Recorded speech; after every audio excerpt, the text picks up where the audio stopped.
बघ हा एक आणि हा एक नी एक किती होतात? तुम्ही पण सांगा एक नी एक किती होतात? कुठल्या शाळेत होता? आहे ना विचार. तू कुठल्या शाळेत होता?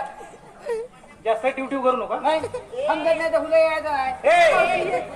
तो कुठल्या शाळेत होता तुला माहितीये? कुठल्या? तो जर शाळेत गेला असता ना तो मोठा कोणतरी साहेब झाला असता. हा, माहित? आता माझ्या तांबूबाईचं शेण काढतोय. माहितीये तुला?